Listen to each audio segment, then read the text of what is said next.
전도서 3장에 있는 말씀을 우리가 많이 읽는 말씀에 해당이 됩니다. 우리가 계속 살펴오는 그 내용은 지혜자이면서 부귀와 영화를 누렸었던 솔로몬 왕이 자신의 지나왔던 인생의 경험들을 하나하나 다 회고하고 살펴보면서 우리 사람의 참된 인생의 가치, 또 사람의 참된 인생의 의미가 무엇인가 하는 것들을 이렇게 낱낱이 파헤쳐 온 겁니다.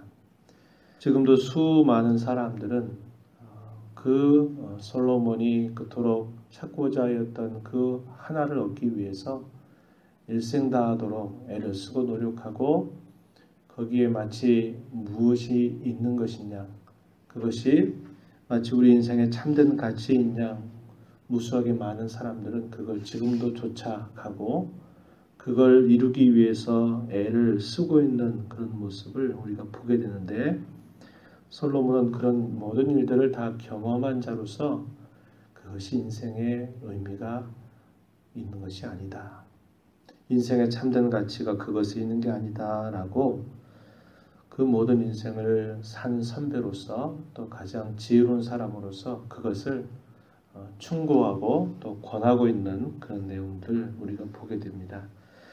앞에서 전도자는 계속해서 어떤 내용들을 얘기해 왔었나요?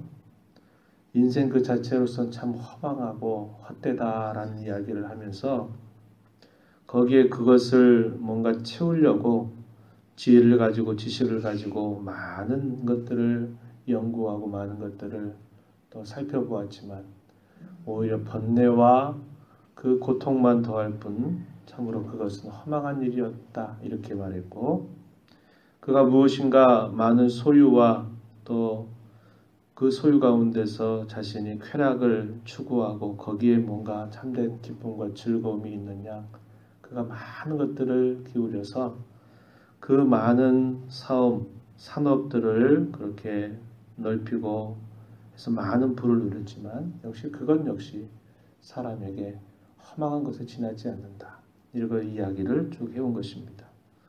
자신이 사는 동안에 자신이 사용할 수 있는 것만큼 그 외에는 그 어떤 것도 자기에게 남는 것이 아니고 그것은 결국 다른 사람의 손에 넘어가는 것이고 그 다른 사람이 그것 까닭에 또 자신들의 인생을 망칠 수 있게 되는 그런 일들이 따라오는 것을 보면서 참 그것도 허망한 일이다 이렇게 쭉 이야기를 해온 것입니다.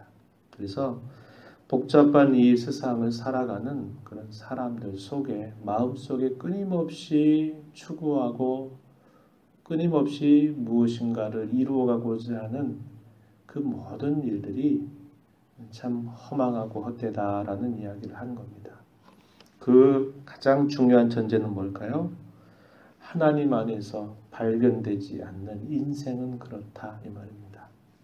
계속 눈을 이야기하지만 연줄이 끊어져 버려 있는 연이 어디로 날아갈지 모르는 것처럼 어디로 가고 있는지조차도 모른 채 그저 떠밀려가고 떠내려가고 있는 그런 인생이 그와 같이 허망하고 헛된 것이다, 이 이야기를 쭉 해온 것이에요. 오늘 우리가 읽은 이 3장의 이 내용에서 이제 계속적으로 솔로몬은 사람이 이 땅을 살아가면서 한평생 인생을 가지고 살아가면서 수고하고 또 노력하고 또 그 수고를 통해서 얻는 보상의 내용들이 무엇인가를 살펴보면서 여전히 그 의미를 찾아가려고 하는데, 거기서 하나하나 인생의 의미가 무엇인가 하나씩 하나씩 찾아가고 있는 모습을 우리가 볼 수 있습니다. 오늘 우리가 읽은 이 본문의 초두의 내용은 모든 일들은 다 그 정해진 때가 있다 이렇게 소개하고 있습니다. 그래서 객관적으로 그냥 사건적으로 일어나는 그런 일들에 대한 소개도 있고, 사람마다 어떤 일들을 겪으면서 그 사람마다 느끼는 감정이 좋고 또 나쁘고 하는 것들도 표현되고 있어요. 사건적으로 뭐 좋은 일이 일어나기도 하고 또 좋지 않은 일이 일어나기도 하고 또 어떤 사건이 있을 때 그 사건을 바라보는 사람이 야 이건 참 기쁘다, 이건 즐겁다 이렇게 느끼는 게 있고, 또 어떤 일들은 아 이건 나 참 슬픈 일이야, 아픈 일이야, 힘든 일이야 이렇게 느끼는 감정의 어떤 판단 이런 것들도 있고, 그러한 일들이 이렇게 교차되고 있는 그때로 쭉 전도자가 소개해주고 있습니다. 1절 말씀을 보면 범사의 기한이 있고 천하 만사가 다 때가 있다. 살 때가 날 때가 있는가 하면 죽을 때가 있다. 이것은 누구에게나 있는 일이죠. 누구에게나 있는 일을 말해주고 있고, 무엇인가를 심으면 그 심은 것을 또한 거두거나 뽑을 때가 있다. 죽일 때가 있고 치료할 때가 있고 헐 때가 있고 세울 때가 있다. 울 때가 있고 웃을 때가 있고 슬퍼할 때가 있고 춤출 때가 있다. 이런 여기 4절 같은 표현은 사람마다 느끼는 게 다르죠. 똑같은 일을 겪으면서도 어떤 사람은 이걸 두고 슬프다. 또 어떤 사람은 즐겁다.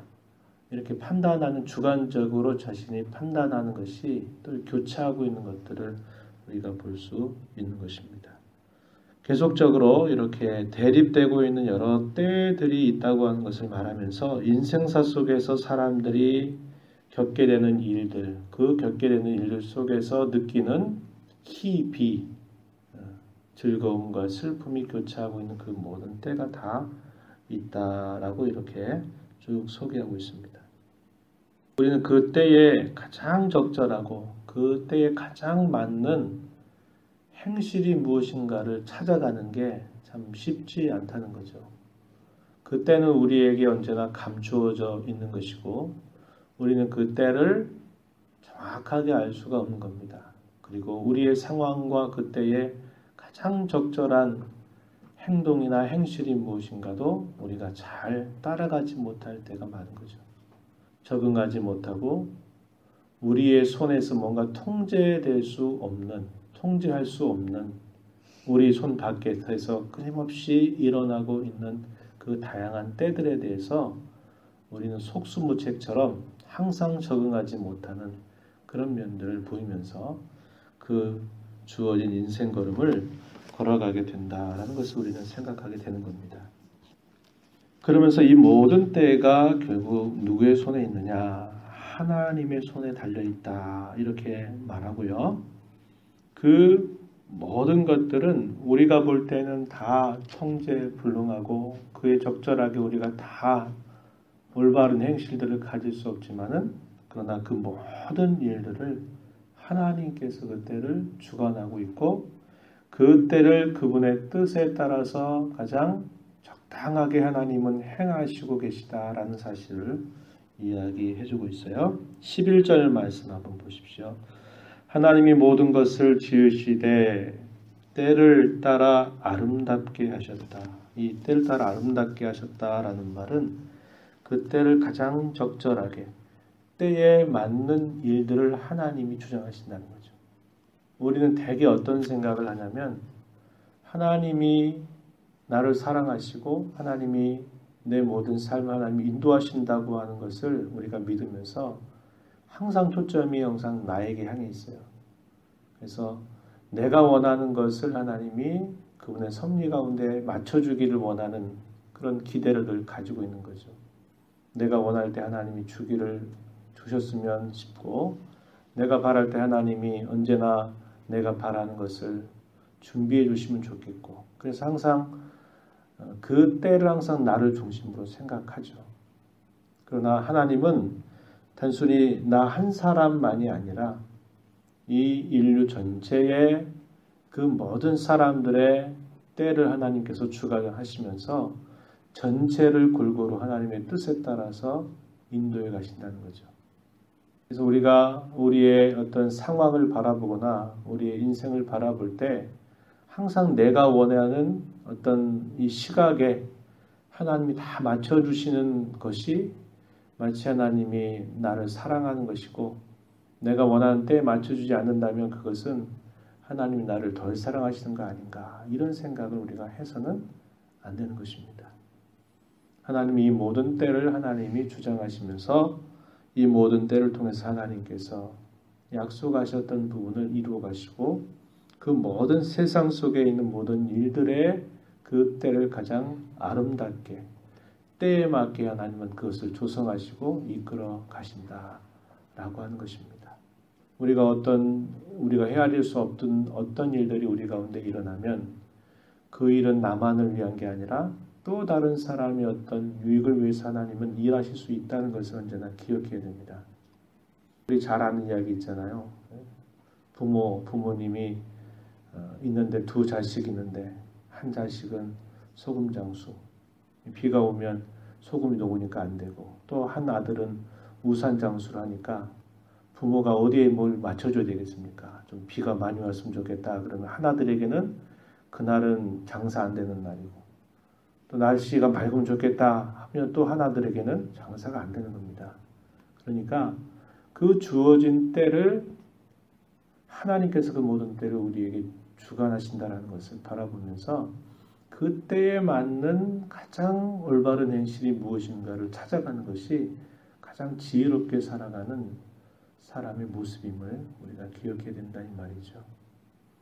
분명한 것은 뭡니까? 하나님이 그분의 섭리 안에서 그 모든 때를 이렇게도 저렇게도 이끌어 가시면서 하나님이 그 모든 때 속에서 그 때를 가장 적절하게 이끌어 가시면서 그분의 영원하신 그 계획을 이루어가고 그 계획 속에 저와 여러분을 향한 완성된 하나님의 마스터 플랜, 완성된 하나님의 계획이 있다라는 것을 우리가 언제나 바라보면서 우리가 그때그때 삶의 한 단편과 한 순간들을 바라볼 때에는 우리가 이해할 수 없고 납득될 수 없는 일들이 일어날지라도 우리는 하나님의 지혜로우신 섭리를 우리가 바라보면서 항상 그분을 의지하고 신뢰하는 자세를 가져가야 됨을 우리가 잊어서는 안 된다고 하는 것입니다. 어떤 일들의 시작과 끝을 하나님은 우리에게 측량할 수 없도록 하셨다라고 11절 끝자락에서 이야기해주고 있어요.